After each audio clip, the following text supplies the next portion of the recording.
Andriamanitro amin'ny anaranao no anomboana izao fotoana izao. Tsy hoe izao zay vao hanomboka fa efa nanomboka izay teo ary miaraka taminao. Androany Andriamanitra, tsy fotoana hoe ilana fiomanana be izao fotoana izao, tena marina fa izay momba anay rehetra mihitsy amin'ny maha-izay anay no entinay manantona anao Tompo, satria araka nyresakay teo hoe izahay dia masina ao aminao, fampijery maha-olombelo izahay amin'ny mambola nofo anay dia manana zavatra be dia be tsy mifanaraka amin'ny sitraponao. Ankehitriny Andriamanitra, amin'ilay fanahy izay efa anao masininao no entinay manantona anao androany. Ary zany fanahy zany Andriamanitra no mangetahetanao eto androany, mahatonga anay dia hilaza hoe zavatra rehetra aminay ianao. Tu es tout pour moi, sans toi je ne peux vivre. Sans toi je ne peux vivre. Tu es tout pour moi. Tu es tout pour moi. Garde-moi près de toi. Dans Verset, mais tu es tout pour moi. Tu es tout pour moi. Sans toi je ne peux vivre, Seigneur. Sans toi je ne peux vivre. Tu es tout pour moi. Garde-moi près de toi. Garde-moi près. Voy a ritanga antsika rehetra ny ambolilaza ihany hoe ianao.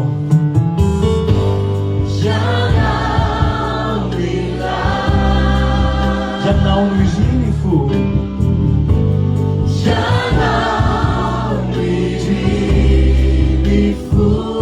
Ianao no ilaiko Tompo. Lazao hoe tario ahitanao aho. Olilaza ihany sika hoe ianao no ilaiko.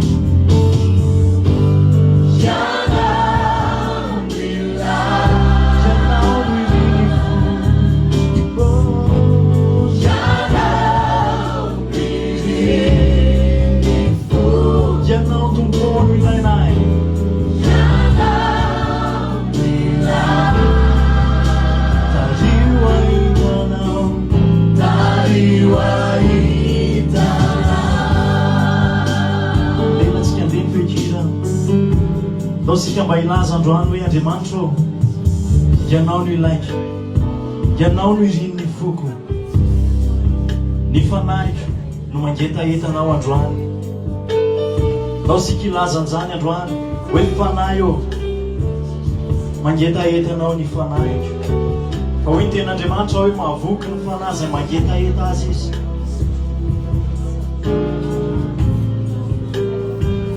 Ao ilaza hoe fanahy maso,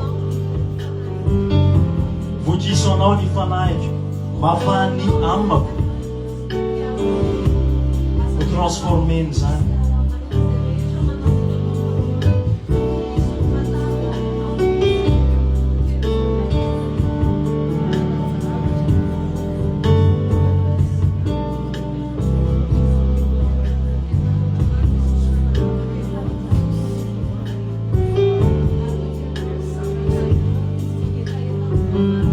Androany Andriamanitra, toy ny tany karakaina no izay mitady rano, tahaka izany Tompo no aniriny fanahinay ianao. Dia tahaka ny Davida izay niantso hoe Andriamanitra, Andriamanitra, Andriamanitra ianao maniry, ianao fatratra ny foko. Tahaka izany Tompo no anirinay ianao amin'ity maraina izay rehetra reto androany mbola iantsoantso hoe ianao no ilainay.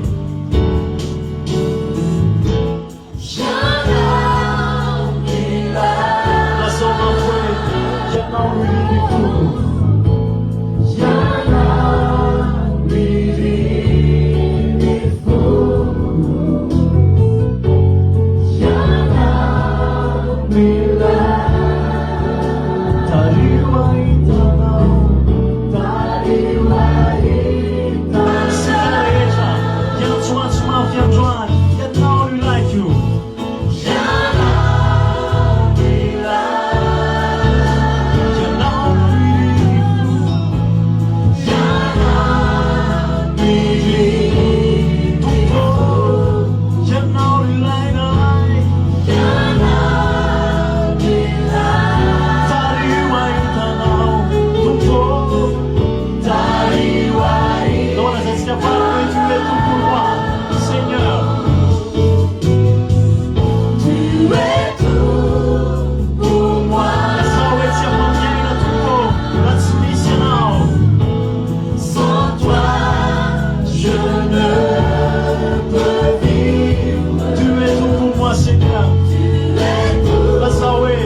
raha mety aminao dia tena hivavaka sika androany.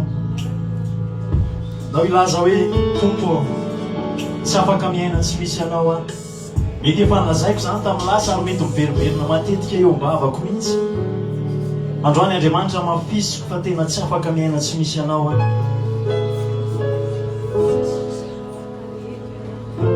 Ianao mbola miazona an'izao fandehanako zao miaraka aminao. Ianao ilay nanomboka asa tsara atao anato.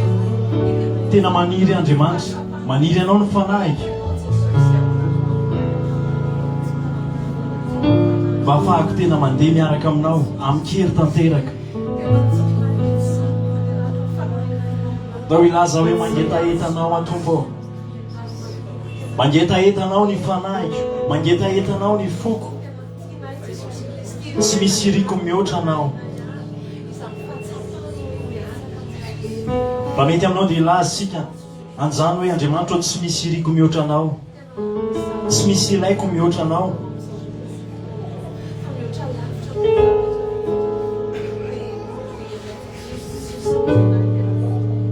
Tsy misy mamiko mihoatra anao. Sika ry havana tsy hanao fihetsiketsehana sanatriny atongavatsika eto hoe tena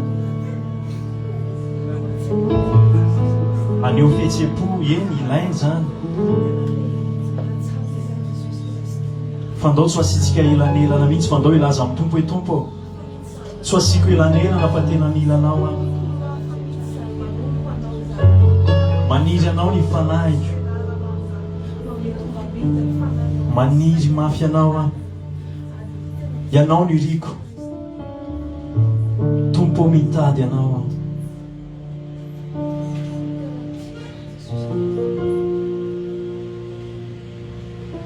Ka ny ato-poko tompo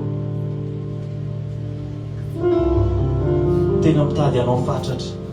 Dao ilaza hoe ianao ny riko. Aza manafa ho tonona aminao toy ny kira raha sendra tsy hainao. Dao ilaza ianao ny riko, tompo, tompo milalao ahy. ka ny ato-poko,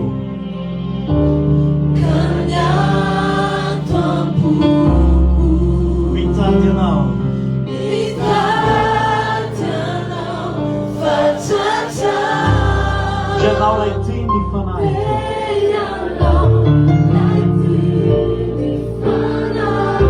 Aza hoe fantatrao ny momba azy Jesosy.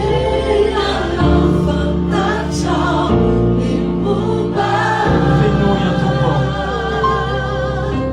tondray herinao,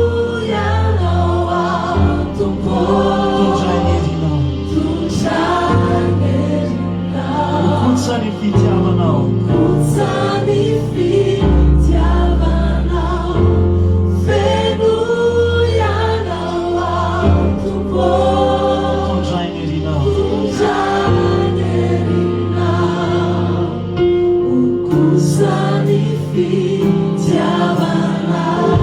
Maveritsika hatramin'ny voalohany hira. Dao amin'ny alalan'ny hira no anambarantsika zany androany. Ianao ny riko, Aza hoe tompo, tompo milalao ahy. ny ato-poko tompo mitady anao fatratra. Ka ny ato-poko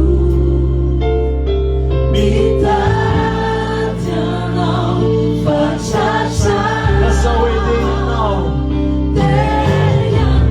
lay tia ny fanahiko. Tompo, fantatrao ny momba. Tsy tanteraka fa miantso anao androany. Mila anao, fenoia tompo.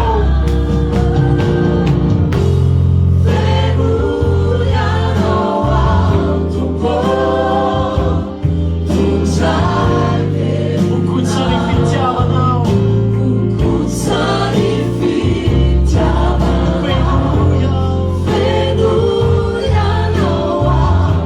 tondray herinao.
andriamanitra ao amin'ity marainy ity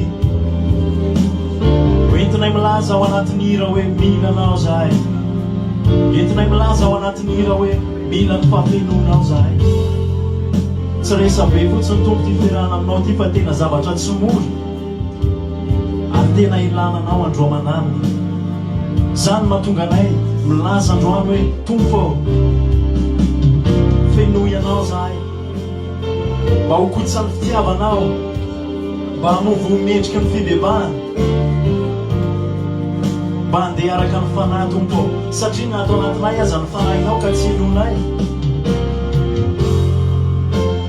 dia mampalahelo anao zany tompo androany mihina anao zahay fenoy tsiraray avy tompo mety tsy haino milaza an'izany fa za androany misolo tena azy mangataka hoe fenoy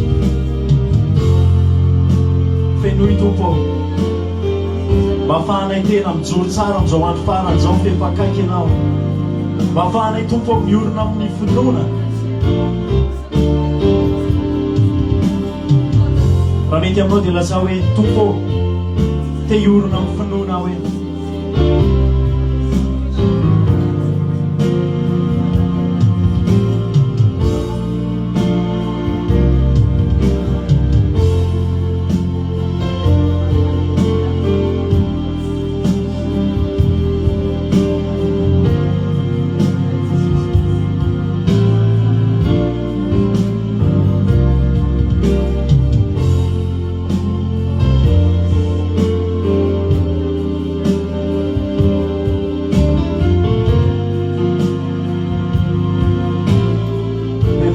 Katapira hoe fenoy tompo fenoy anao tompo nasaorana ba tutsaherinao kotsany fitiavanao fenoy anao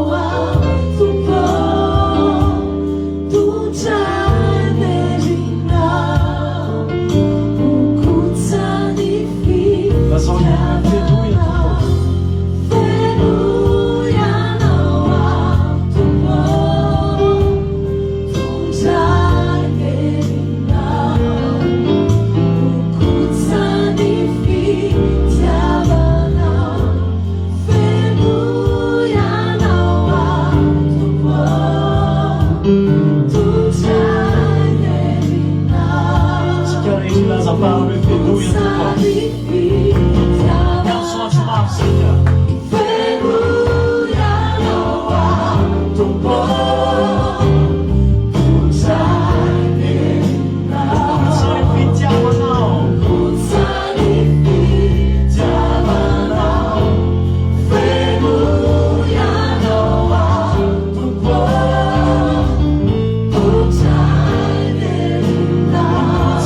rehefa ny fitiavanao Andriamanitra no mameno anay dia azo antoka ny fandrosoana ary azo antoka tompo ny faharetana azo antoka ny fijoroana tompo mangetahetan'izany zay androany marina fefa ao anatinay zany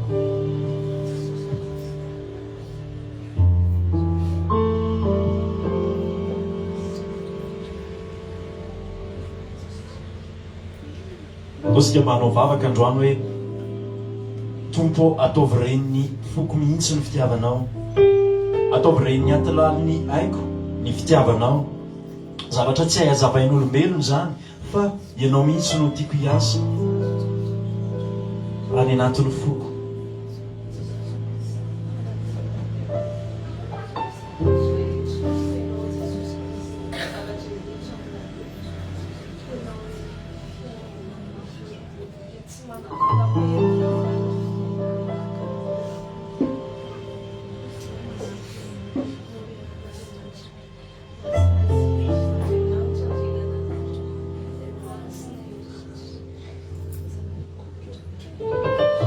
Da hoe laza hoe tompo ataovy reniny atilaliny aiko mihitsy, ataovy reniny hoe le fitentsika izay hoe nivazanaitsika mihitsy, dia da hoe laza hoe ataovy reniny vazany aiko mihitsy ny fitiavanao.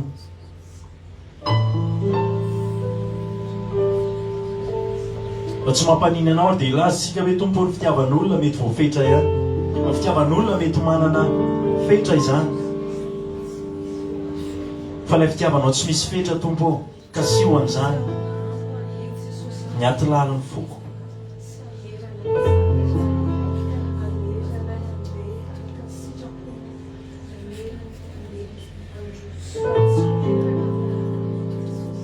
Zay mino aminy Jesosy dia isyony rano velona miboboika ao an-kibony araka ny voalazan'ny soratra masina. Da ho ilaza hoe ilay loha rano miboiboika atao anatiko tompo, tiako tsapa indray zany androany.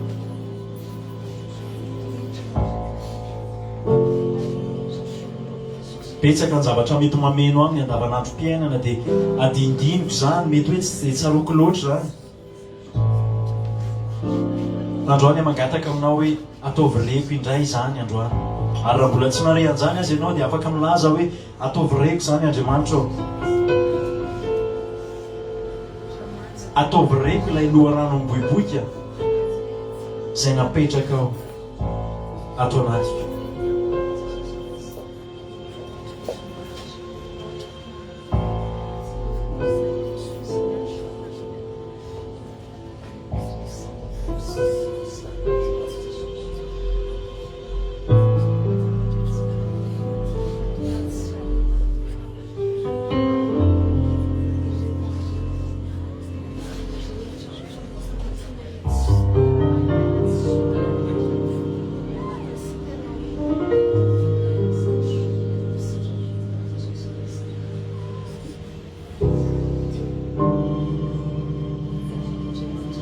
Angatahako ianao tsy hovariana fa izay mba tsaronao tao anatin'ilay vavaka teo dia ndao zany miarahantsika manao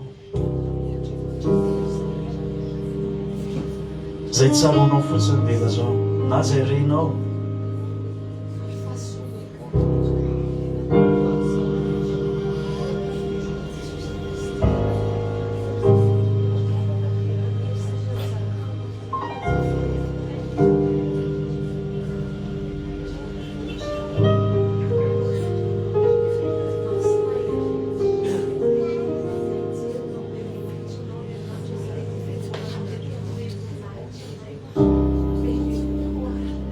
Ndao ambaratsika ampinoana fa ho ren'ny fanahintsika hoe tiatsika ny tompo. Ndao ambaratsika hoe ny tananao no momba zaho malala fa tia ahy ianao. Tsarovy ry havana fa hoy ny tononkiriny hoe mety anjerany avoana fa mijoro foantsika satria no ny herin'ny sandrin'Andriamanitra. No ny herin'ny sandrin'Andriamanitra dia tsy maintsy mijoro foantsika. Ndao ilaza hoe ny tananao no momba zaho malala fa tia ahy ianao.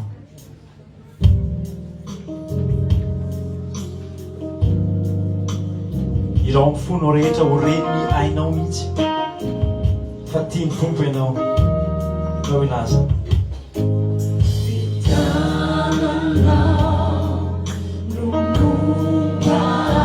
zaho malala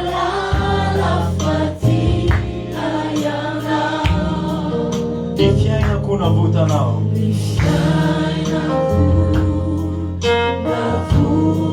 Zaho malala ho averitsika ihany sika rehetra ilaza hoe no momba ahy.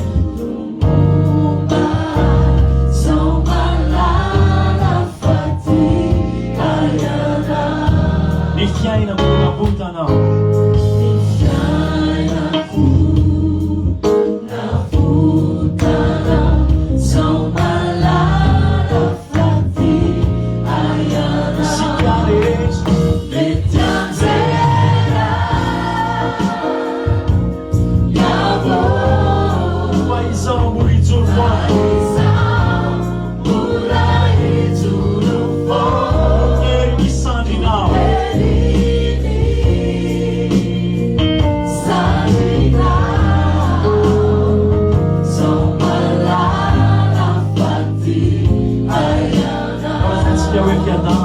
atoandro io ambarao ampimona mihitsy zao malala faty anao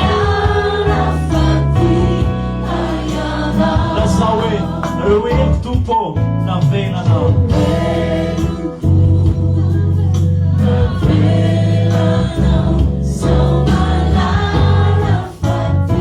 fiadana ampono atoandro zao malala faty ainao zany jesosy a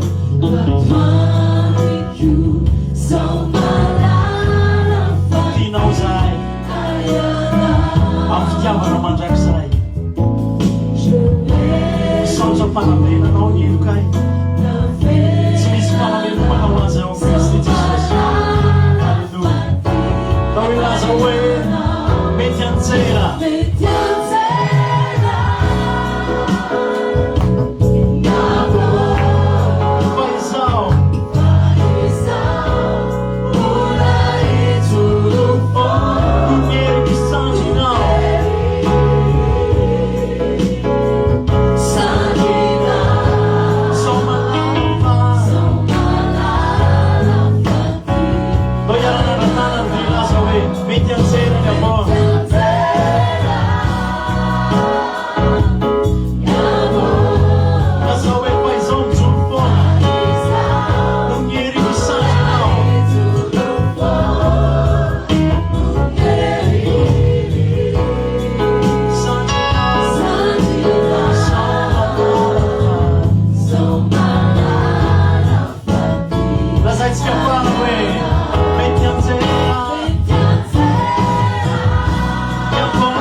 zao malala faty ainao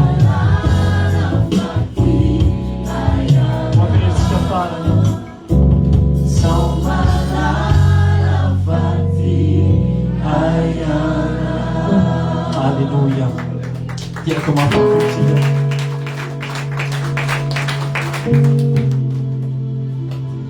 da hoe laza hoe tompo misaotra faty ainao mety zavatra mahazatra ny sofiny zany ary mety efa mampime ny hafa mihitsy aza maheno an'izany indraindray hoe tianao ny tompo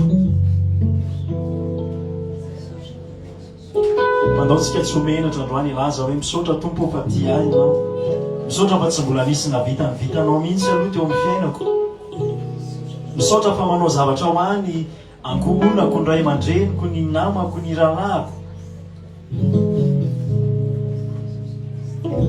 fa hafa mihitsy ny zavatra vitanao dia ny antonanao teo amin'ny azo fijaliana amafaneloko da ho ilaza hoe tompo ninninona vitako maly ninninona mbola ho vitako aminao avy misaotra fa efa navelanao ny eloko misaotra fa voavela mandrakizay ny eloko misaotra fa tsy misy fanameloana ho an'izay eo amin'ny Kristy Jesosy raha mety aminao ny anao an'izany vavaka izany dia ndao atao zany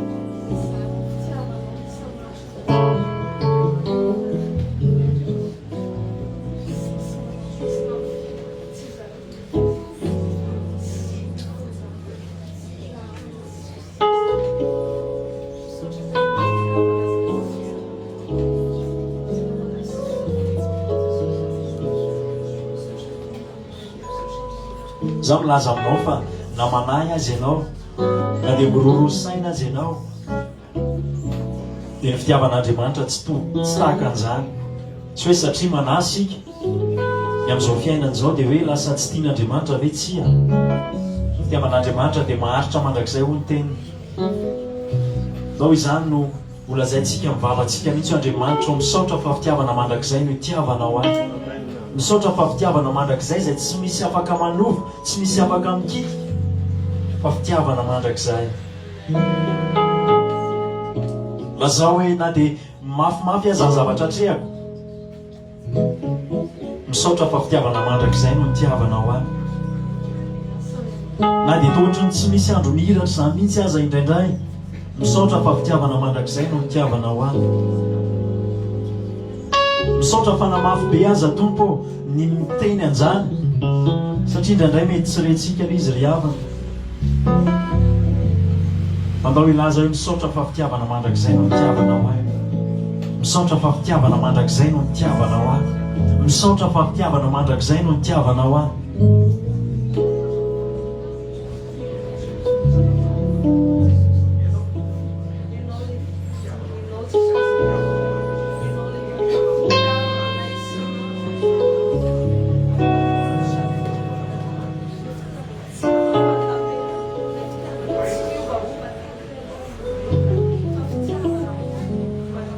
misaotra tompo fa tianao zahay tsy miankina amin'ny zavatra vitanay mety anjera ny avona fa izao mbola itsoro miery misandrina halleluia sandrina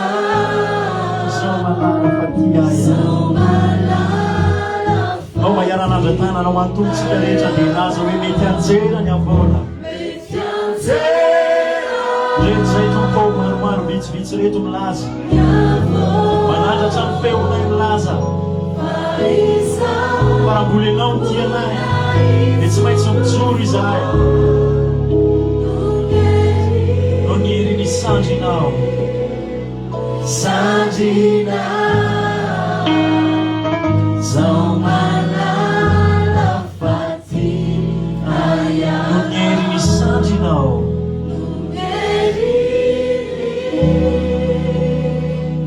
sandrina zao malala faty nonyeri ny sandrinao dolazayntsika fara zany Jesosy mino zay farabolinao Andriamanitra tsy misy mafafa ny fitiavanao anay alleluia donc mbola itiaka ihany tsika tsy horeraka itiaka ho an'ny tompo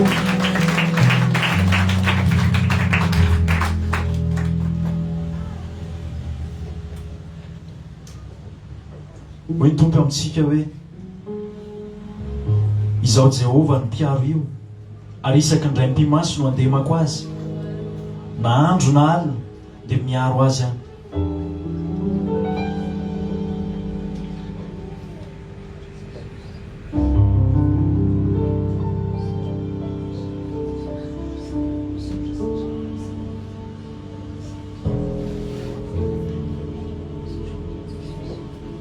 tsaroa fa tsy irery ianao ary tsy irery sika raha miatrika an'izao fiainan'izao na miatrika an'izao tontolo izao miatrika ny zavatra rehetra tsy irery sika fa Andriamanitra dia eo foana tsy ny fiovaovantsika no manambara hoe tsy eo izy na eo izy fa izy dia mahatoky dia mijanona eo foana izy amin'ny fotoana rehetra raha ory ianao dia eo izy raha faly ianao dia eo izy fa sika ilaza hoe tsy irery ao fa manana anao ny fitiavanao no heriko sy andry ankinako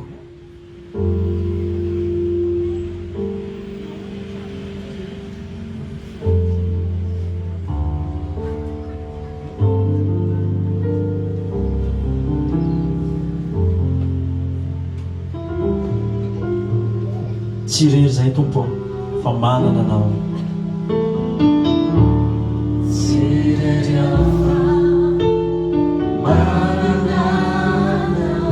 tsy irery ao fa manana anao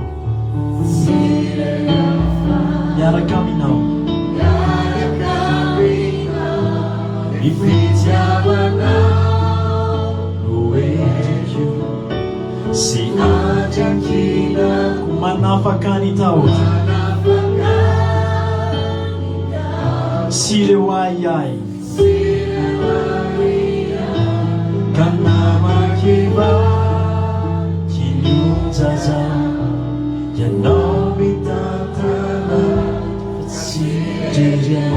Tao veritsika zany iry zany afaka mahazo toerana ianao raha ty aka toerana zay mbola ty hitsangana dia afaka mitsanga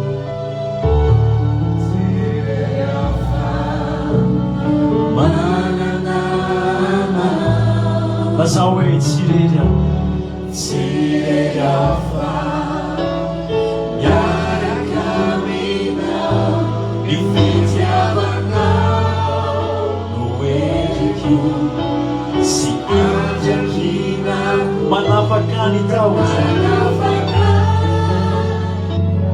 sy leo aiai kanamakiva Kanao mitantanay fa tsirery aho ao ameritsika amparany zany miroany idiratsika ao anaty toy amin'ny fotoana tsirery aho tsirery aho tsirery aho fa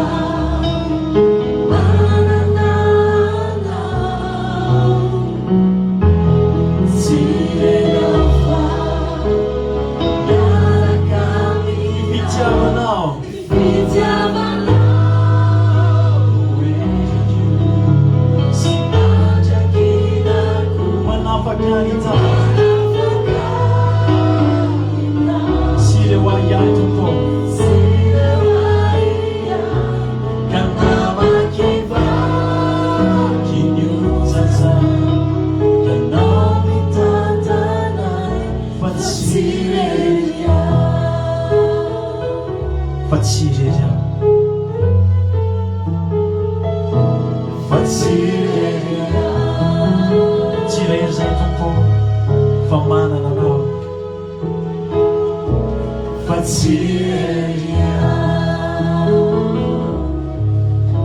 azaitsika fara hoe fa tsirery aho fa tsirery alleluia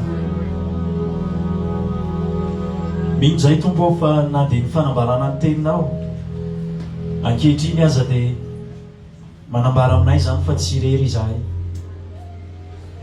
sokafo ny maso ny fo Andriamanitra sokafo ny masom-panahy rehetra mba hikoriana ny teninao any anatinay ataovy reniny amin'manay mihitsy Andriamanitra ao ny teninao ary eoko voadio any teninao zay tsy raray avy reto androany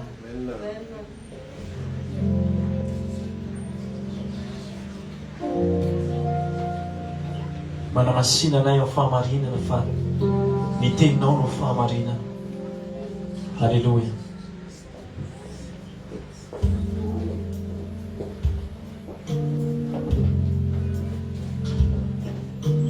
azika mbola hitsangana dia manao herandroany aloha masiny anao Andriamanitra fa maneran'izao tontolo zao tsy siera mantohitra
Sai.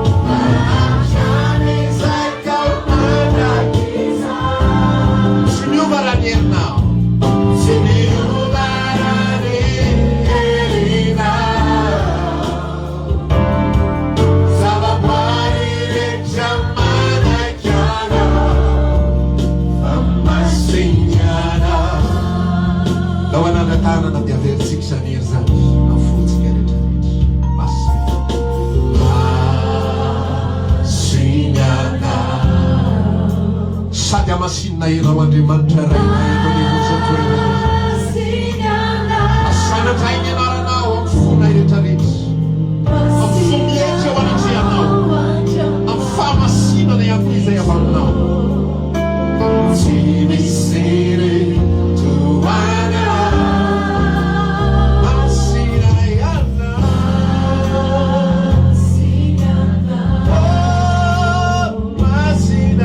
iana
masina iana amin'izao fotoana izao fiderana an'ilay masina indrindra ho fankalazana an'ilay masina indrindra zay namonjy mpanota zay nanolotra ny ainy ho avitra hisolo ny mpanao ratsy sy ny mpanao meloka rehetrarehetra zay nanolotra ny ainy ho faty hamonjy ny olon-dratsy rehetrarehetra.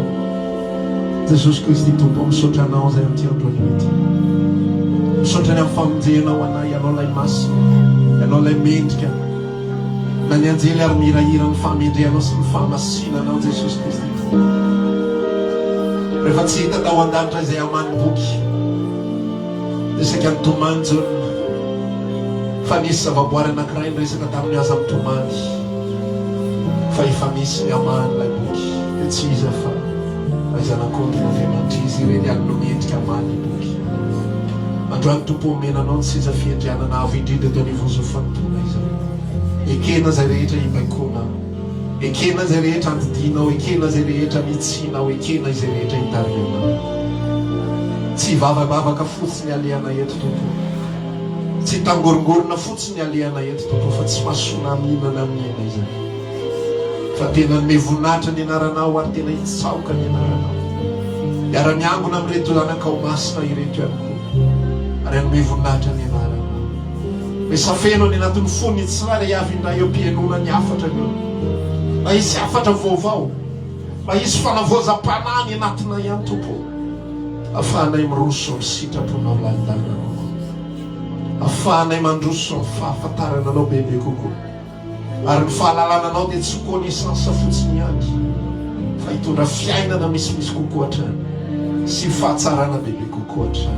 anatinao misaotra indrindra tompo atsika mbola hiaraka hira hoe famanerana izy totozy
sotrany tompo isika mbola manana fotoana iaonana tahak'izao indray efa merabantsika rehetra amin'ny anaran'i Jesosy tonga amin'ny fotoam-bavaka tahaka izao fetanany tompo amintsika salama daholo ve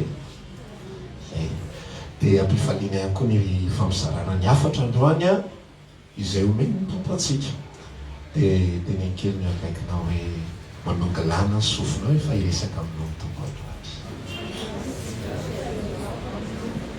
Gaston ya so de tsisy mahinona za manongalana za atongilana ny dika za tongilana ohatro de miaina amen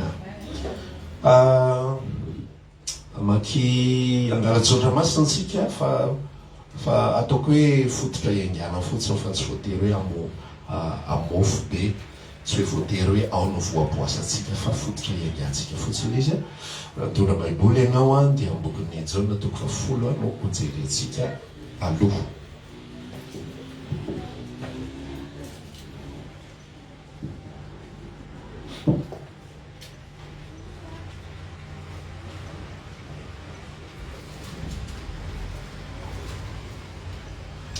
Jaona toko 10 andininy fa enina amby folo ka hatramin'ny favalo ambin'ny folo no andeha jerentsika Jaona toko 10 andininy enina amby folo ka hatramin'ny favalo amby folo aminaran'i Jesosy manana ondry hafa izay tsy an'ity valy ity ary ireny koa dia tsy maintsy hoentiko ka iaino ny feoko ary ho tonga andiany ray izy sady ray ihany mpiandry ary zany no itiavan'ny ray koa satria za manolotra ny aiko mba handraisako azy ny ray tsy misy manaisotra ny aiko amiko fa ny tenako ihany no manolotra azy manana fahefana hanolotra azy ary manana fahefana akazy ny ray zany didy zany dia azoko tam'raiko amen dia avatsika kely ny baiboly amin'ny bokin'ny Jaona toko 5 ambin'ny folo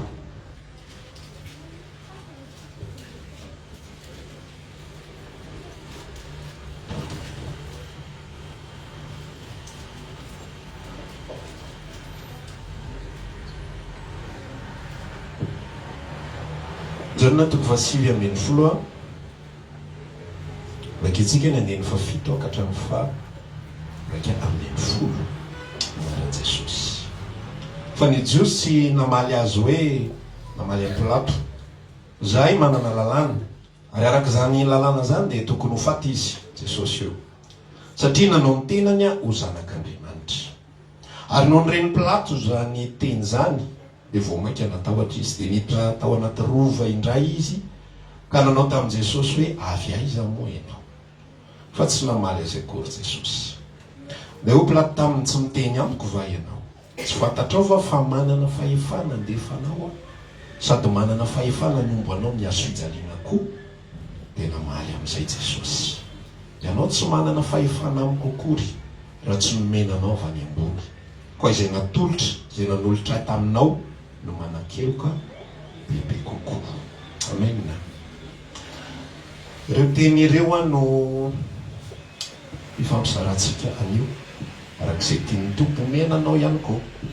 Tsy hotely le nomeny ihany no mihinanao a, fa arak'ilay teny teo dia manana ondro maro izy a, dia izy mamatsy azy arak'izay tiavany azy. Amen.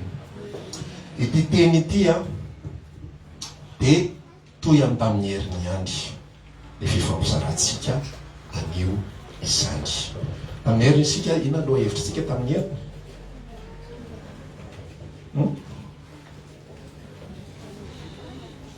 fanjakany lanitra ho tonga ny eny fanjakanao, zay aloha hevitrisika tamin'ny heriny. Androantsika meny tompo ohatrany hoe manokatra lalàn'Andriamanitra zany a ahafahantsika miditra bebe kokoa ao anatin'izay tontolo izay.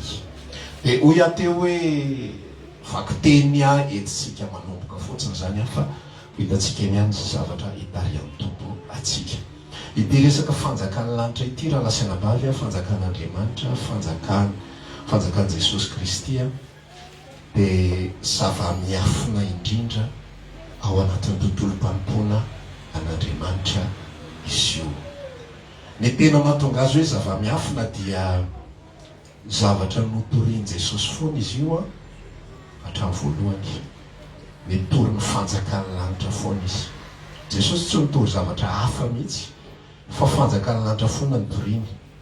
Fa zay nomenany zany irery ihany a no afaka mahita an'izany. Ozy izy zao manambara ny boky Jona toko 7 ao hoe zao nolazaiko anao ry Nikodemosy ozy izy, raha tsy aterika indray ny olona tsy mahazo mahita ny fanjakan'ny lanitra. Zay ateraka ny nofo dia nofo, zay ateraka ny fanahy dia fanahy. Raha tsy ateraka ny fanahy, raha tsy ateraka ny rano sy ny fanahy ny olona dia tsy mahazo miditra ny fanjakan'ny lanitra. Eo amin'ny fahatelo izy zany milaza hoe mahita aloha, dia amin'ny fahaenina izy milaza hoe miditra amin'izay rehefa avy eo. Isika raha lasianabavy rehefa tena natsapa ny fahateraham-baovao marina ao amin'ny Kristy, izay no irairaitsika teo sy nataontsika vavaka teo hoe ny asan'ny fitiavan'Andriamanitra ny anatitsika, dia afaka mahita amin'izay ny atao hoe fanjakan'ny lanitra. Io fanjakan'ny lanitra io a, ozytsika tamin'ny heriny hoe ny fanjakan'ny lanitra dia tsy hoe ary na atsy. Ambany fotoana tao amin'ny testamenta taloha dia ny fanjakan'ny lanitra dia mifanatrehan'Andriamanitra irery ihany, izay tsy aiza fa ao anatiny atao hoe efitra masina indrindra. Ary na nipisorona be raha izay olona masina indrindra teo amin'ny Israely dia tsy mahazo miditra sy tsy mahazo manakaiky an'izany raha tsy indray mandeha monja ao anatin'ny taona. Ary taloha tsy mpisorona be raha lasaina bavy. Dia zahan'Andriamanitra toetra mihitsy hoe manahoana ny fahamasinany, manahoana ny fahatanterahany izy miditra ao anatin'io atao hoe tontolon'ny fanjakan'ny lanitra io. Ary raha ohatra ka tsy mifanaraka amin'ny parametra an'Andriamanitra mpisorona be dia maty izy ao anatin'io. Dia ny fanao tamin'izany satria tsy misy mahazo miditra eo amin'ny fanatrehan'Andriamanitra afa-tsy izy mpisorona be ihany, dia asiany tady eto amin'ity, asiana fekibo eto, eto amin'ny vata eto, io didina azy dia asiana lamba lava be. Dia misy manao rappel isaky mihetsika, ao vasa tsy ao, mbola velona manao ty sa efa maty. Dia rehefa tsy mamaly le mpisorona be dia sotomina le tady, satria tsy azo idirana ao anatin'ny efitra masina indrindra, tsy azo idirana ao amin'ny fanjakan'Andriamanitra. Hitanao ny ohatra tsotra indrindra azonao anazy, io tontolona fanjakana tamin'izany fotoana andro dia mitovy amin'ny ambasady. Tsy azo idirana ny ambasady raha tsy mahazo autorisation manokana, raha tsy mpiasa ao ianao na manana zo-pirenena mifanaraka amin'izay ao. Raha ohatra zany zao eo amin'ny ambassade de France dia raha tsy manana zo-pirenena frantsay ianao tsy mahazo miditra ao. Raha tsy mahazo autorisation manokana ianao, raha ohatra ianao tsy manana zo-pirenena frantsay dia mila autorisation manokana ianao zay ianao vao mahazo miditra ao. Fa ny ankoatran'izay tsy mahazo miditra ao, fa izy samy izy ihany mahazo miditra ao. Dia ohatran'izay fanjakan'ny lanitra. Rehefa tonga ty amin'ny fanekena vaovao dia tritra ny lanitra, tritra amin'izay ny lanitra. dia le tontolo nyfanjakany lanitra amin'izay ozy izy ny tenin'Andriamanitra milaza hoe tsy ariona atsy fa eo aminareo. Rehefa nateraka indray ny olona dia nampidiriny Jesosy ao anatin'ny tontolo ny fanjakana. Amenna. Rehefa nateraka indray tsika dia ao amin'ny fanjakana lanitra no misy antsika. Manantena fanazava aminao misimisy ny fanamasina satria ny zavatra tsy ambaratelo tsy voazava ny teny sy ny fanambarana olombelona fa tsy maintsy ny fanahy ny manazava an'izany. Fa Nikodemosy na dia niainan'i Jesosy ary tsisy ninina azo nambaran'i Jesosy. Nefa Jesosy tena ny manambara, Jesosy tena no mitory. Fa rehefa miasa ny fanahy masina dia azo ny zavatra rehetra. Amen. Tamin'ny fotoana isika natsapa-marina ny fahateram-baovao amin'ny Kristy dia ao amin'ny fanjakany lanitra no misy antsika. Lasa olona manana zo-pireneny lanitra. Olona manana zo-pireneny lanitra. Ary le zavatra izay ambaran'i Jesosy izay efa niainga hatramin'ny fahatongavan'i Kristy teto ambony tany dia hafa mihitsy ny fiainana ao amin'izany fanjakana lanitra. Tsy mitovy amin'ny eto tany. Tsika izany moa ny eto tany fa hafa ny fiainantsika. Hitanao ny olona mipetraka ao anatina ambasady le mitenentsika toatra zay ambasadin'ny États-Unis. Hafa ny fiainanao. Raha makany an-dranomeny ianao tsy fantatro iny angezan'iny faritra an-dry iny fa dia ataontsika hoe 1 hektara ny angezan'ny tanànany. Fa iny 1 hektara iny dia tsy Madagasikara ny anaran'iny fa États-Unis. Raha mitsofoka ao zany ianao dia mba afaka mitantaran'olona zava-tany États-Unis ireo. Tsara zany. Mahafinaritra. Teny anglisy daholo izy rehetra. Tsisy miteny gasy. Teny anglisy aby izy rehetra. Satria zavatra hafa mihitsy. Amin'ny fotoana isika nateraka indray dia nomena tika mahazo mahita hozy izy Jesosy ary miditra amin'izay ny fanjakana lanitra. Dia io fanjakana io fanjakana hafa mihitsy. Anoka izaranao ako ny fiainan'ity Jesosy ty ohatran'ny hoe zavatra mitranga ao amin'ilay fanjakana satria izy ozy ako hoe tena asa ny fanahy masina ny emponao zay vao azonao zao afatra zao tsy azonao zao amin'ny fisainan'olombelona fotsiny amin'izao fotsiny. Izy zany avy any an-danitra dia midina eto an-tany fa zay diavin'ny tongony rehetrarehetra sy ny tontolo misy azy dia izy ao anatin'io fanjakana lanitra io foana. Izy makany Kapernaona fa fanjakana lanitra. Azonao zany Kapernaona fa ao anatin'ilay fanjakana lanitra izy. Makany Jerosalema izy ao anatin'ny fanjakana lanitra eto.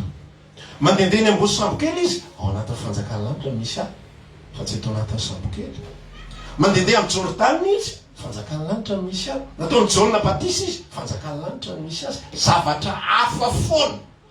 Ozy izy tao amin'ilay fanambarana izay nivakitsika tao amin'ny Jaona toko 10 teo. Sao ozy izy dia manolotra ny aiko. Tsy misy manana fahefana amiko fa izao no manolotra ny aiko. Rehefa ny olona ny ao amin'ny tontolo ny fanjakana lanitra dia tahaka ny Jesosy izy tsy misy manana fahefana aminy. Azonao ve zany? Tsy misy manana fahefana aminy. Za Pasteur Tovo tsy misy manana fahefana amiko.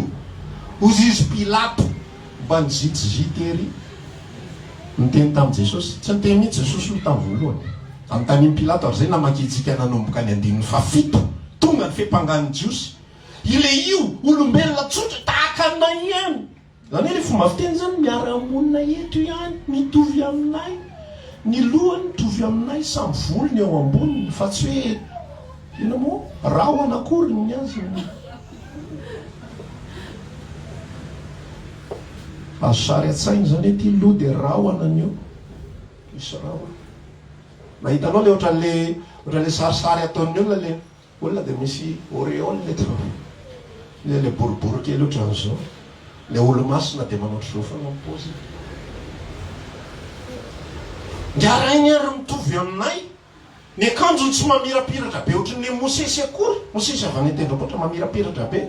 Miaraka amin'ny akanjo sy ny endriny fa ngaray olona ordinaire mitovy amin'ny zana-bahoaka rehetra fantatray ny rahalany, fantatray ny mamany, ohatran'izao io, ohatran'izao io, ohatran'izao io. Fa tonga teo anaty amin'ny Pilato Jesosy. Avaiza moa ianao Zisy Pilato? Teny tsotra zany mpanasiany Jesosy resaka. Avaiza moa ianao? Tsy mamaly akory va ianao? Tsy fantatrao va fa manana fahefana andefanao ary manana fahefananao anombo anao amin'ny hazo fijaliana? Eny Jesosy amin'izay zay teny mokle zay hoe fahefana. Totika izy fahefana hoe tsy manana fahefana amiko zany ianao raha tsy nomenanao vany ambony zany autorisation sa ianao fa afaka manao ninina amiko.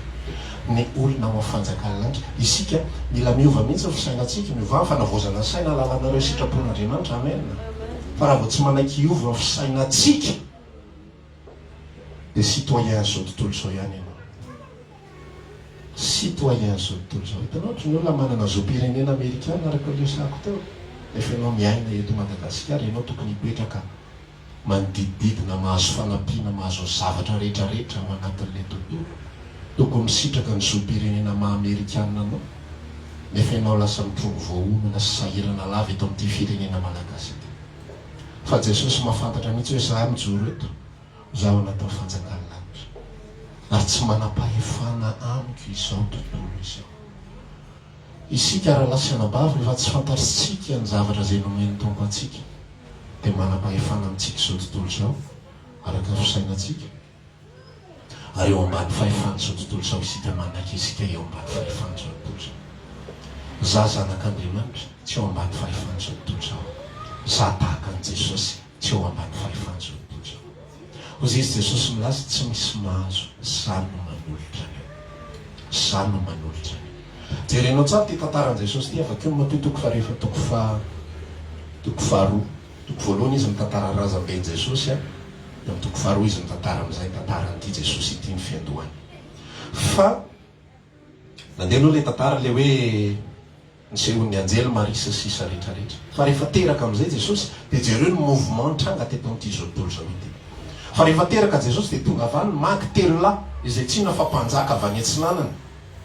Dia ozy izy nilaza, aiza ilay teraka ho mpanjakan'i Jiosy fa nahita nkitany avy any antsinanany izahay ka avy mba hiakoka eo anatrehany. Dia vakio ny tantarao, fa zao ny tantarao, ary dia nangorohoro Jerosalema mba amin'ny fanjakana ray manontolo. Eritreretinao ny heriny atao hoe tontolo fanjakan'Andriamanitra, fa Jesosy Kristy tsy manao ninina niteraka. Zazakely voateraka fa mangorohoro ny mpanana ray manontolo miaraka amin'ny mpanjaka. Korotana daholo ny fanjakana rehetrarehetra, nefa zaza niteraka. Zaza tsy hanao ninina, zaza tsy teraka ao anatin'ny seza volamena na inao ny anaran'ity izy, berceau volamena mangirana be. Zany mantsy ny impressionnant, zany mantsy ny tena tonga dia mampangovotra ny olona. Le zao tontolo zao ary mahita pôsy kiraro fotsiny tonga dia hienjana be le kiraro mariny, matololo daholo, ampisehoany vangovango fotsiny rehefa izesty izy. Mody atony so tsy fantatro anga zany, sady atosy ohatran'izay ny dikan'izay jereo vangovangoka. Tsy fantatro anga za, tsy fantatrao za ty, ampiseho peratra izy amin'io miaraka amin'le chevalière ngoda be bota be. Ne sasa motokopahana kely ohatr'izao palitao ahitana an'le karatra amin'iny efa photocopie avatsy fa matazana mitseloka fotsiny masony anankiray ay misy ale tsipika anankitelo mena sy fotsy ary mena maitso fotsy mena ohatran'izao mitsy. Tena olo-mpanjakana goavana io. Fa Jesosy tsy nanana na inona azonao an-tsaina hoe ny herin'ny fanjakana lanitra. Fa ny fanjakana lanitra tsy mitovy amin'ny fanjakana zao tontolo. Tsisy karatra aseho, tsisy volamena mitranga, tsisy vatosoa mamiratra, tsy misy anjelo mitsoka mozika teo ambony lohan'i Kristy. Hoe tena tonga dia niorohoro zao tontolo zay. Ny akanjo ny faran'izay tsotra, fa mangovotra ny mpanjaka, mangovotra ny mpanjaka. Ary tsy mpanjaka rery ihany fa ny fanjakana ray manontolo, nefa izy voateraka. Namaky ny mpanjakany zao tontolo zao miazakazaka andeha hiakoka zany ny fanjakan'Andriamanitra tonga eto nampidina. Anao le fanjakan'Andriamanitra tonga eto amin'izao tontolo izao mitovy amin'ilay resaka teo ihany, mampiditra ny ambasadiny Andriamanitra, mampiditra zay ny ambasady, mampiditra ny ambasadiny Andriamanitra eto amin'izao tontolo izao. Dia nomeny ny ambasadeur mivoaka ny vaovao rehetrarehetra teraka ilay mpanjakany Jiosy. Korotana tena noho ny amin'ny fikorotanana tena tezitra ireo da vonoiny daholo ny ankizy rehetrarehetra tao Betlehema rehetrarehetra, ny zaza roa taona ny midina rehetrarehetra ny vonoiny. Ozy izy ny tenin'Andriamanitra nilaza nisy feo reta orana, fitomanina tsy misy taky zany, raha elony tomaniny zany maty daholo reny, lany ripaka ary tsy mety nampangina izy satria manino nisy fahefana tonga. Zany Jesosy Kristy zany, zany ny antony amakitsika ny filazany tsara io raha lasana bavy io tsy connaissance fotsiny, tsy connaissance io hoe teraka Jesosy tao an-tranomby ho avindreo mantsy krismasy dia hirany ankizy arahaba. Zany fahazoantsika an'izany fa tsy tafiditra ny anatin'ny fiainantsika sy any fofonaitsika sy any fisaintsainantsika zany fangovitana teo anatrehan'izany hery tsy hita izany. Arak'ilay niteneniko teo, tsisy ninina hitanao, tsisy limousine, tsisy chameau-roapolo miaraka amin'ny garde corps fa miankohoka ny maky ary mikorotany Herode. Tsisy ninina hitanao fa ny fiakanjon Jesosy eo tsotra be fa matahoatry Pilato. Fa tsy evakitsika teo vao maky matahotra izy vao naheno hoe zanak'Andriamanitra le ty ary milazanao tsy olona mora ampitahory zany Pilato zany zany ny gouvernoura tao a Jerosalema, tsy olona ampitahotahorinao fotsiny amin'izao zany, ampitahotahorinao fahatany zany ka hoe ty olona milaza onoono sy atsangatsy manorana rehetra ty dia ilaza hoe zao zao dia atahotra izy fa nisy asany fanahy mihitsy tao anatin'ny tontolo zay nisy amin'ny Pilato. Ary nangovotra izy nahita lay zanak'Andriamanitra, tsy misy manana fahefana amiko zany ozy izy Jesosy. Kapa fotsiny nanaovany araka amin'ny akanjo farany zay tsotra. Tsy fantatro fa mino fa manomboka misy asan'Andriamanitra ny amponao any. Fa isika mantsy ny zavatra zay manindry atsika sy nieritreretantsika fa zava-dehibe dia ny fiakanjotsika mirenty tsara. Lazanao fitaovany am-pelatana zao tontolo zao zany fa tsy mba tahaka izany ny fanjakany lanitra. Fanjakany lanitra dia tontolo hafa mihitsy. Mbola izaranao hafa ihany koa, ohatra hafa aloha mikasika an'io Jesosy io, mba ho fantatra hoe iza moa io Jesosy io, inona moa ny fanjakana izay misy an'io. Fa ny fanjakan'i Jesosy Kristy igny nisy fotoana nisy olona nanatona Petera dia nilaza momba mpianatra ao mba mandohetra ihany ozy Petera, mandohy ihany izy. Nafiditra ny loto Petera rehefa avy eo, ozy izy Jesosy monao Petera, laza ho aho, iza ny tokony andohetra? Ny zanaky ny mpitondra, ny zanaky ny mpanjaka va sa olo-kafa? Ozy izy Petera, olo-kafa, koa dia afaka ara zanaka. Fa zao tsika mana fotoana azy ndara manjono, tsy manara-to fa manjono trondro eo ambavany trondro zay hitanao misy vola sekely ray alo avy ho antsika sena. Inona ny dikan'izany zavatra zany? Za tsy eo ambanin'ny fahefany zao tontolo zao na ny lalàna n'izao tontolo zao. Tsisy idirako amin'izay resaka entranareo any, tsisy idirako amin'ny lalàna anareo. Fa zao mba tsy hana fotoana fotsiny dia ndao andohetritsika zay fotsiny. Jerenao le fisainana sy le ao anatiny mihitsy zavatra hafa mihitsy no mietsika. Le tontolo fanjakany lanitra zay misy azy, zavatra hafa mihitsy ny fotom-pisainanao sy ny fomba fietreretanao sy ny zavatra rehetrarehetra izay miasa ao. Fa na mandohetra ary Jesosy, tsy tahotra ny gadra, tsy tahotra ny tsy ahazo karapanondro, tsy tahotra ny tsy ahazo tombotsoa eo anivon'ny tany sy mifanjakana hoe sao dia sahirantsika mikarakara tany, sao dia sahirantsika mitovy filazany tsara, sao dia tsy mendra la autorisation, sao dia tsy afaka manofa-trano, sao dia tsy mahazo azo, sao dia tsy mahazo azao. Fanjakany lanitra tsy misy ifandraisany amin'izany zavatra rehetra zany. Fanjakana ambony ny eto tany, mandiny tany izy fa tsy eo ambany fahefan'ny tany. Azonao ve zany? Mandihy tany Jesosy fa tsy eo ambany fahefan'ny tany. Jesosy mihinan-kanina fa tsy eo ambany fahefany zany zavatra rehetrarehetra izany. hafa ny fanjakan'ny tany, hafa ny fanjakan'ny lanitra. Mbola tantara hafa indray dia hiditra amintsika amin'izay rehefa avy eo miresaka mikasika an' Jesosy ihany. Jesosy mandeha, jereo ny ala misarina ny zavatra zany io Jesosy Kristy io a, nasain'ny mpianatra indray mandeha, tanynareo mandeha. Dia zao ny ataonareo a, mandehana fotsiny fa za tsy hiaraka aminareo. Za mbola misy zavatra ho ataoko kely. Dia lasa izy tany. Dia nara makany an-dranomasina. Dia lasa ny mpianatra miaraka amin'ity sambo kely. Nivoy an'ilay izy. Voy an'ilay sambo kely. Andro alina amin'io. Tonga tao ampovoan'ny rano tao amin'izay. Mietsika amin'izay ary ty rano be. Iza naniraka azy tao? Jesosy. Miaraka amin'ity tombo ty tsy arak'izay eritreretanao mihitsy. Raha amintsika zao zany miaraka amin'ny Jesosy zany sambatra ao Jesosy fa miaraka aminao fa ny lalanao dia lavo paorina. Fa hozy Jesosy hoe tsy zay zany maniraka anao aiza ao ampovoan'ny tafio-drivotra. Ohatra ny hitako eto mihitsy hoe mandeha le sambo kely eto ve mandro. Ale fa ihany velomo. Ale faly ery mpianatra ny tompo maniraka atsika rahalahy. Mandrosorom-panaratin'i Jesosy ao ampovoany ao, aza mora kivy. Fa ao ampovoany ao izy izy ndany. Eto very tombo alefaso ihany, lefaso. Izy lasa. Tafiditra tao ampovoan'ny rano amin'izay ny mpianatra. Mietsika amin'izay ty onja. Tsoka ty rivotra sans sisa rehetrarehetra. Ao anatin'ny rivotra mitsoka.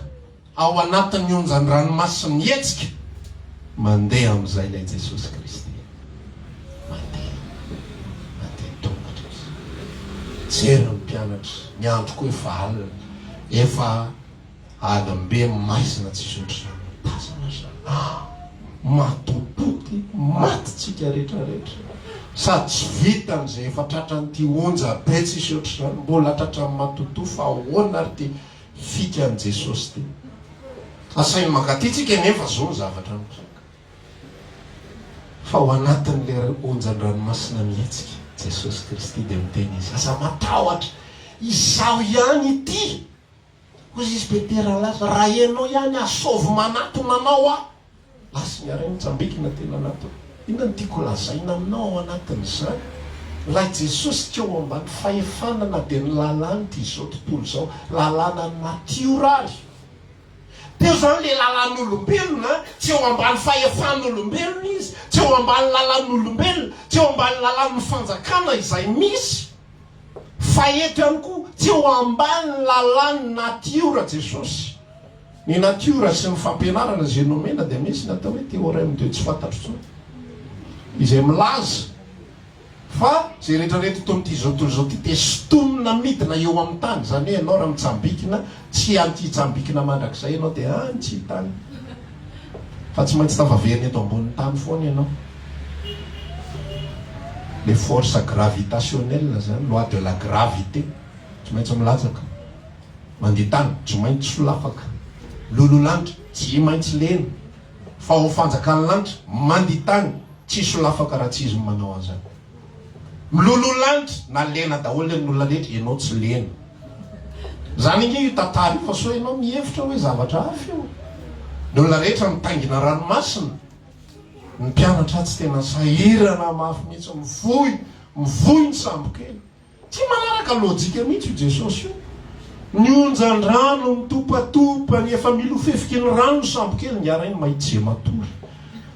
Mba saintsena izany matory ao anaty rano izy, ahoana ary zany zavatra zany hoe milofefiky ny rano ny sambo kely, zany efa ho sarona mihitsy zany. Izy miesona somatsara sady amin'izay tambonin'ny ondana, commande spéciale. Tsy mbola nahita hatrizay ny ainako sambo kely ka misy ondana tao anatiny. Fa ny sambo kely an' Jesosy nanafara ny ondana. Tondray ondana rahalahy, iza manana. Za manana ozy izy Tadeo, zanalay voaingana. Natsofoka tao sambo kely ny ondana, natory izy. Atobatobany onjan-drano ny sambo kely. Fa ina zavatra mitranga ao anatin'ilay onjan-drano mihetsiketsika be iny. Mandrotsirotsy azy somatsara. Mahafinaritra ery izy, misaotra ray. Eny raiko zany tiana. Ny olona tsy misahotaka somatsara. Dia nazy eny raiko zany ny sitraka. hiatrika ny fahafatesana, hiatrika ny azo fijaliana, endraiky fa zany sitraka ao milamina ny ao anaty. Jesosy Kristy tsy ao ambany lalàna zao tontolo zao. Ny lalàna zao tontolo zao ny boka tsy azo kasiana. Jesosy Kristy mikasika boka. Ny lalàna zao tontolo zao ny madio mikasika maloto, ny madio lasa maloto. Fa ny lalàn'i Kristy madio mikasika maloto, le maloto lasa madio. Halleluja. Zany lalàna ny fanjakan'ny lanitra. Ny lalàna zao tontolo zao, salamo voalohany, sambatra ny olona tsy makany amin'ny lalàna falehan'ny mpanota sy ny mpanao ratsy. Ny lalàna fanjakan'ny lanitra le madio indrindra lasa nakany amin'ny lalàna falehan'ny mpanota, mpanao ratsy sy ny mpanota. Ary rehefa nakany izy, niova ny mpanota, niova ny mpanao ratsy. Satria fanjakana hafa no misy azy. Iresaka mikasika amintsika amin'izay sika ankehitriny. Ny fanjakana izay misy atsika raha lasina bary dia tsy hafa noho ny fanjakan'i Kristy. Ozy izy laza tamin'ny mpianatra mihitsy ambokiny Jaona 7:10. Aza matahotra ianareo, aza malahelo fonareo, andeha anamboatra inona ozy izy. Sao dia hoe anamboatra gâteau ho anareo, anamboatra valim-bavaka ho anareo. Inona le tianao ho azy? Andeha anamboatra azy. Andeha anamboatra fanasitranana ho anao, andeha anamboatra fanafana ho anao. Ianao le tsy manana asa, andeha anamboatra asa ho anao. Fa ozy izy nilaza, aza matahotra, aza mangororo fonareo, andeha anamboatra fitoerana ho anareo, ary any amin'izay toerako no isy anareo koa. Ny fanjakan'ny lanitra avako tsy ono tsy zavatra tantaraina, tsy hoe rehefa ho avy ndray andro any aho dia ahitanao Jesosy. Ho any tsika, ho any. Ho lasany ranomasy, ho lasany zao, eto ambonin'ny tany isika. Zay misy dia eo ny fanjakan'ny lanitra. Rehefa nitory ny filazantsara ary Petera, tena lazaiko anao mihitsy zany zavatra zany.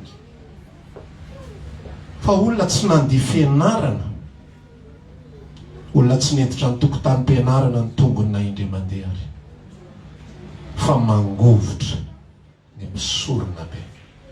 Mibaiko azy misorona be, mandidy anareo izahay, tsy tory an'izany anarany zany tsony.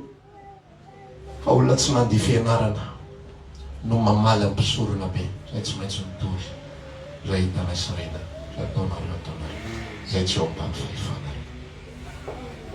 Zany ny fanjakana izay nomenantsika. Fa isika rehefa tsy mahafantatra dia mangororo eo anaty fanjakana zao tontolo zao. Mangororo. Sifra kely eo anatin'ny tableau kely ny vidiana 200 ariary dia misy soratra vidim-bary. Efa fararemotra ny zanak'Andriamanitra dia manitra andriananandra.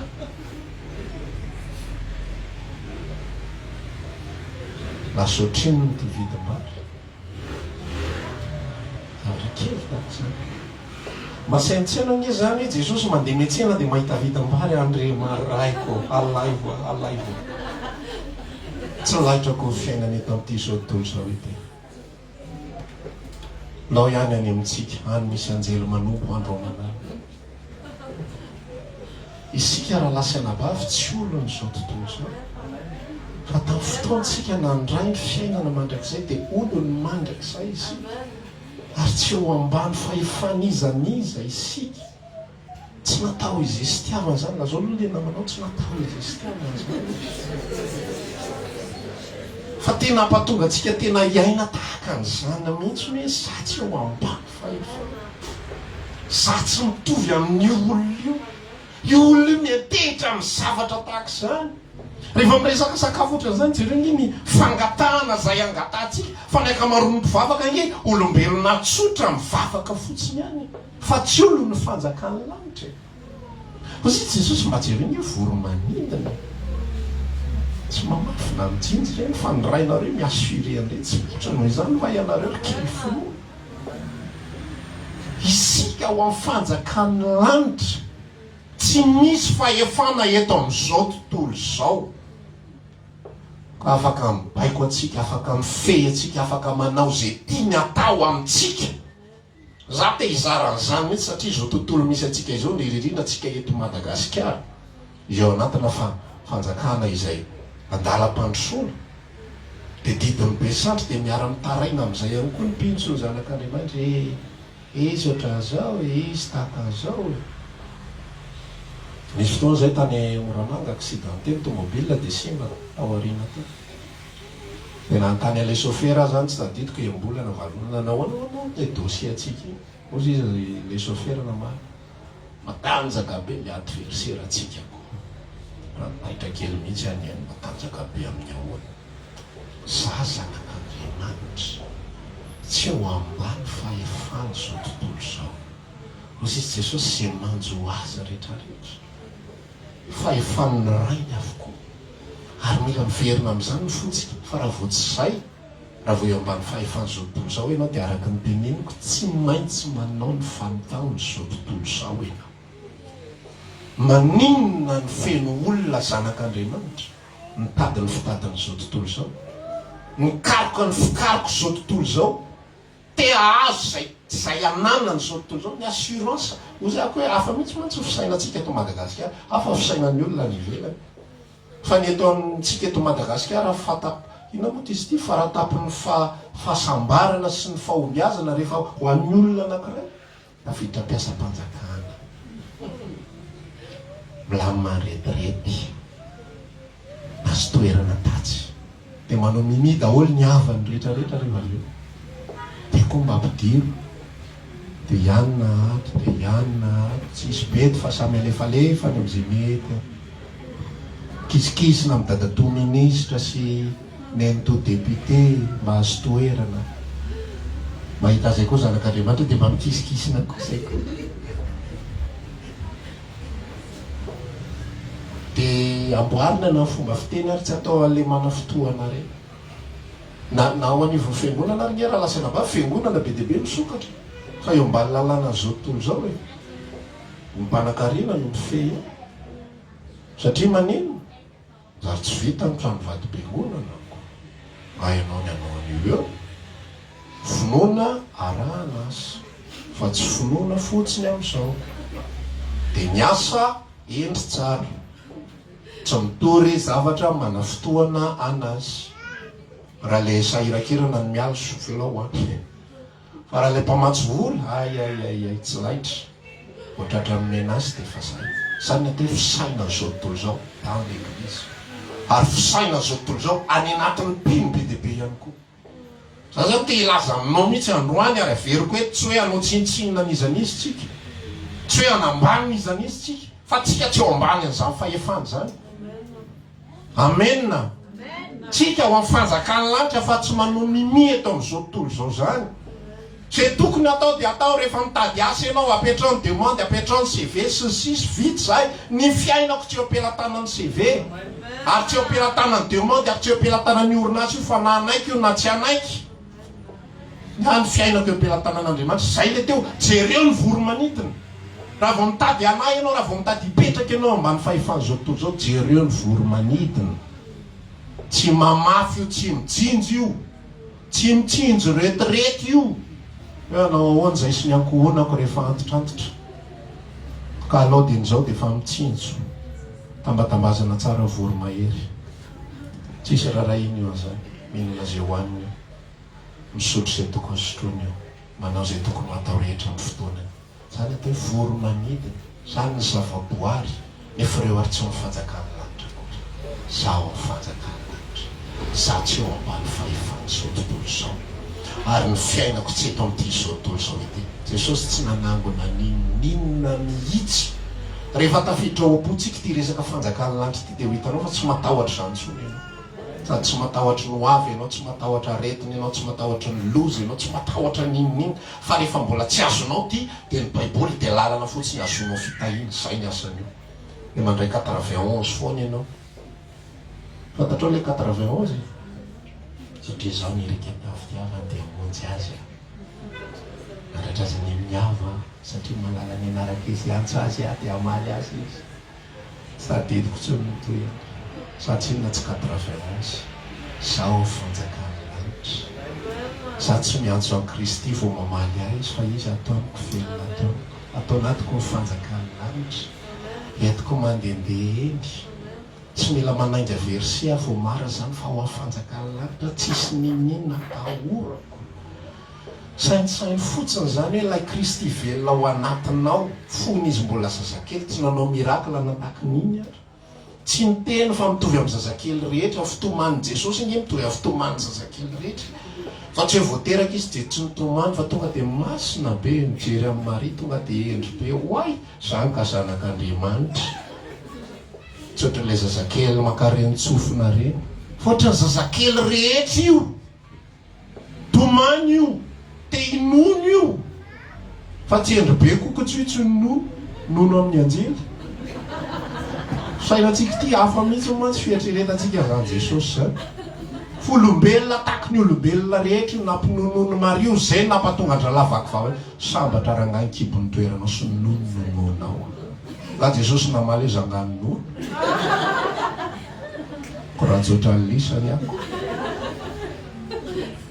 fa ozy izy Jesosy eny fa maika sambatra kokoa ny miaino ny filazantsara miaino ny teny de mankatoy zany androany ny teny zay ambara amitsika izay afaky ny baiko ny fiainantsika rehetra ary alalantsika sitrapon'Andriamanitra sy andehanantsika arak'izany olon'ny fanjakan'Andriamanitra isika tsy olon'ny zao tontolo zao ianao azao kele namanao jereo amin'ny maso mihitsy izy olon'ny fanjakan'Andriamanitra amen tsika afaky novelona na maty daholo ary zao tontolo zao fa zay sitrapon'Andriamanitra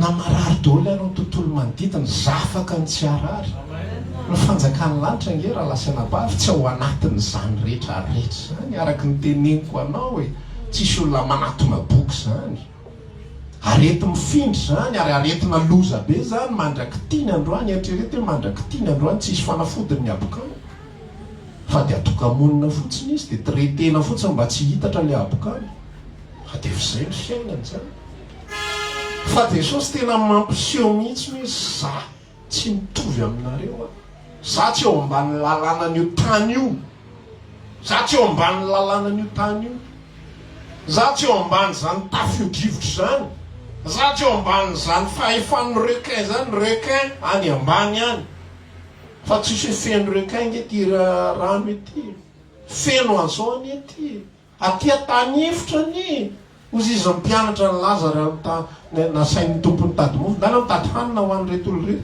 ozy mpianatra vory Jesosy ma izy ny tany mokisana reo vahoaka be jerety izy ho anina 12 lary manahira day koa nge mbanona satria mpianatra tena limité mihitsy ny fisainany tena teo amin'izao tontolo zao miaraka amiko nareo zao miaraka amiko nareo mialokaloka eo amin'ny finoany Jesosy izy zany ny fiainan'ny mpianatra zaleo mbola tsy tafiditra ny fanjakan'ny lanitra fa mialokaloka izy miaraka amin'ny Jesosy de mialokaloka eo amin'ny Jesosy mialokaloka mahita mirakla de mialokaloka eo amin'ny Jesosy de menitoko fahefana dana meko fahefana nareo androka de amin'ny anisaka mianarana somainy ka ndresy ny hery rehetra nana fahavany za matahotra zay mety mitranga fahefana nomena autorisation fa ry zalahy mbola tsy tao amin'ny fanjakan'ny lanitra fa rehefa maty Kristy tritra ny lanitra tritra ny tany tritra ny lanitra tritra ny efitra masina zay ke le izy ka tritra ny efitra masina tao amin'ny tempoly le lazaiko anao io rery ihany ny fanjakan'ny lanitra tamin'izany fotoana zany ary io fanjakan'ny lanitra zay misy tamin'izany fotoana zany io misy androraoana misy pilier ho an'le olombelona kely tena mba tiako mahita zany ny atsika mahafinaritra atsika mantsy androraoana andry afo tena mba tiako mahita zany fa rehefa tononona amitsika fa eo amitsika fanjakana eny efa mba hafa ihany koa le mahita aloha fa rehefa tonga ny fahafatesan'i Jesosy miarina amin'izay le fanjakan'ny lanitra kely ohatran'le hoe ambasady zany teo zany consulat kely fotsiny asa kely tsy ndraindray kely eo amin'le tanàna fotsiny miarina amin'izay le hevitra masina vita amin'izay sokafan'Andriamanitra amin'izay fanjakan'ny lanitra eo anifonareo amin'izay eo anifonareo zany raha lasina bava ny boky miaina ny zanak'Andriamanitra dia mora ho antsika ny alala hoe tsika tsy olona zao tontro zao isakafo hoanitsika hoaniny io fa tsy hoe ny antom-pahavelomantsika tsika tsy velona hikarakara zaza tsy zany ny zanak'Andriamanitra ka tsy velona hitady vady tsy zany ny zanak'Andriamanitra fa vady dia mena kadô ozy izy Paoly tsy manambady va ianao aloha izy manambady va ianao eny antoyana aza mitady zay isarahana tsy manambady va ianao eny antoyana aza mitady vady tsy mety amin'olona zany ary tsisy mitory za zavatra fa mitsoka ampino tsy mahita pino tanora ntsony ianao asa izy hitady an'le azony tsodrano azona vady zany ve ny tantaraitry pasterako aza mitady nikorahinina ty ho atao eto zany zay mavitsodrano nandrasany hoe hoaninao ho azonao le sady bogosy ny be sosy amin'ny anaran'i Jesosy zany nitsodrano andrasan'ny tanora le rangaty tao ami'redirety zavatra fa nydetateniny aza mitady ao amin'ny fanjakana lahatra tsika mena tsika maimaimpona zay ilaitsika rehetra na sakafo na rano na trano na inona fa tsy tia ny fanjakatsika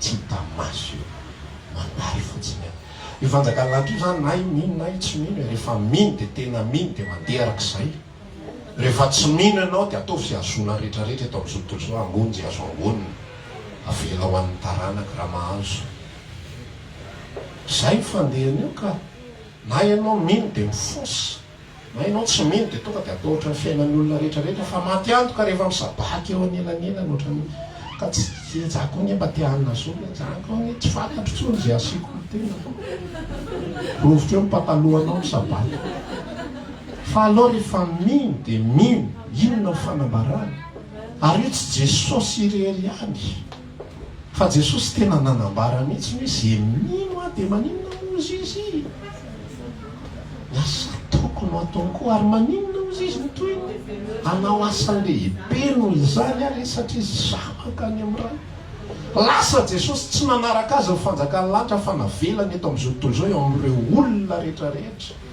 io fanamasina velona ny anatsika io le tontolon'Andriamanitra io le fanjakan'Andriamanitra ny anatsika rehefa manaiky itsika anjakan'Andriamanitra any amin'izay misy anao rehetrarehetra fa zany androany tena tehizara amintsika mihitsy hoe tsisy ny natahorana ny fiainatsika na mbola tsy mahazo asa ary ianao tsy mampatahotra na tsy manam-bola ary ianao mety hiteny anay na firehodiko ary nge pastera raha mba fantatrao mantsy vola atao bosiko ozy aho hoe tsy fantatro sady tsy tiako ho fantatra lao izy ao ihany raha mba fantatrao mantsy tsy fantatro sady tsy tiako ho fantatra fa ny tiako ho fantatra ao aminao ve fanjakany lanitra zay fotsiny aho rehefa ozy ianao ato ampoany fahalalana an'izay ny fiainany eto ambony tany mandalo fotsiny aho fa isika ho fanjakany lanitra ary mila miaina an'izany isika rehefa miaina an'izany ianao mora hoanao ny mivavaka mora hoanao ny manteraka sitrapon'Andriamanitra ny fatahorana an'izao fiaina zao nge mampatonga ny olona manao tao foana sa tsy zany matahotra ny tsy azo dia manao tao foana manao maromaritra iraisana mba civilisé kosa nge miara-miaina amin'ny olona isika pastera fa tsy dia tena hoe tonga dia ziriziry manao mafolobe oatra anareo zao hoe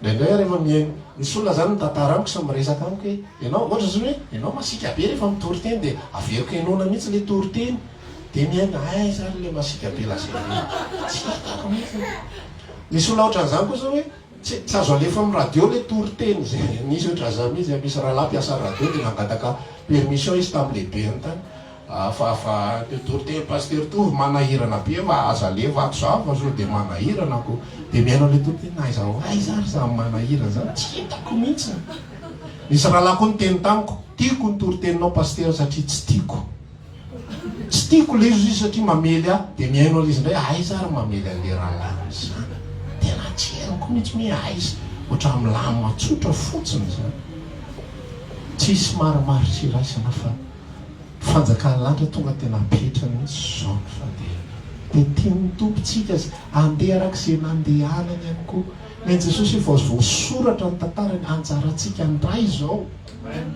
tsika aza miahy izay tsy tokony ahina averiko eto le voromanidina jereo izy manidina eny koa za rehefa mba manao sangisangy hoe tsy mbola nahita ianao voromanidina nanidina dia nanao ohatrao sido fa nanino ny matiny anoana ny sefosefo be mihitsy nisy kay matiny anoana 3 andro tsy sakafo le voromanidina mihinana izy manana ny sotrony izy manana ny hoanina izy satria ny rainaro hoe zay any an-danitra miahy azy jereo nitsitsinao izy izy tsisy matimaty ho azy tsisy latsadatsaka ho azy mihoatra no mitsitsina maro ianareo manoatra no ireny nefa le olona mbola tsy mifanjakana koa am'izany mainka afa isika afa rere olona ny plasy menatsika afa mifanjakana tsara loatra zany a zany ainana manomboka androany zany ekena zany inona zany raisina am' Jesosy tsisy ady varotra rehefa marary ianao tsy marary tahaka an'izao tontolo zao amenna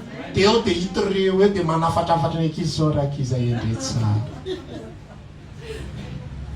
rehefa maty dada marary voantazo amin'io rehefa maty dada neny aza tonga de maka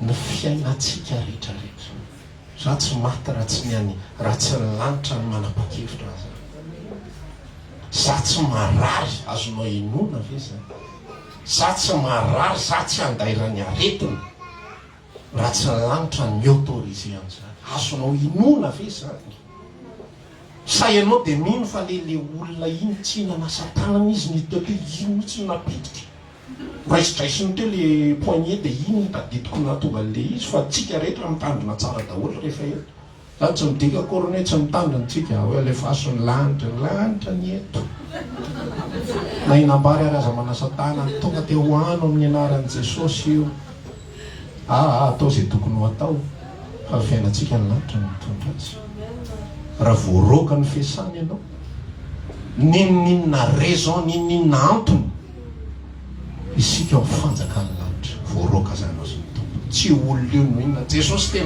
tena nilaza mihitsy ianao platsinitsiny zany ianao gouverneur fa ianao tsy manam-pahefana am'zany ianao matoa ianao afaka miresaka am ny lanitra mihitsy mipermetre hoe mahazo miresaka amiko ianao fa raha tsy zany ianao tsy mahazo miresaka amiko raha mba fantatry Pilato mantsy milohan'io tantara io fa nisy miaramila be deaibe tsy tadidiko tsony zay isany tsy aiky hisambotra an' Jesosy fa tsy afaka nysambotra raha tsy izy nanolotra ny tenany ndao ary andeha fa rehefa niteny tam miaramila Jesosy zany noho izy da raboka aby izy rehetrarehetra zany iny fahefany lanitra raha lasy anabavy so ianao mieritreritra zavatra tsotsotra moramora fa miteny fotsiny zany noho izy fa izy niteny akory hoe midarabo de midaraboka miaramila fa zany noho izy zay fotsiny midaraboka miaramila zany ny fahefana ny anatsika any de inona ny atahoratsika inona ny atahoratsika ny an' Jesosy Pilato ny atsika chef de service de fa mifopona be tsisy ohatry zany tsereo nety ty sary hitanao io voateraka de tsy mba malailo anao mahita an'io eritrereto kely fotsiny misy le chef de service so zazakely zao inona zany hoan'izao mandritra vanim-potoana androanareo anahy de mba hitany misy le desiany io ny zanany hoe mba ataoviny hoe zay mety fa voniny izy hifanaraka olona mampalahelo zao ary tsy zany zanak'Andriamanitra fa ny zanak'Andriamanitra eo am-pelantanany ray ozy izy de Paoly nanambara zavatra zao izy moa ianao ny tsara mpanompony hafa eo anatrehan'ny tompony any nijoroany sy alavo eo anatrehan'ny tompony eo ny tompony mampitsoro azy ny tompony mandray azy rehefa lavo izy zany isika tsy pastera rery zany lazao faralena manao tsy pastera rery zany amen mino an'izany fe ianao manao fa amen tsara atsika itsangana hivavaka samy miresaka amin'ny tompo samy miresaka amin'ny tompo androany de manekeo isan'izany rehefa nampidiriny Jesosy ianao rehefa nandray ny fanjakany lanitra ianao manekeo poniny lanitra ianao fa za miaina tahaka amponiny tany itsy samy mivavaka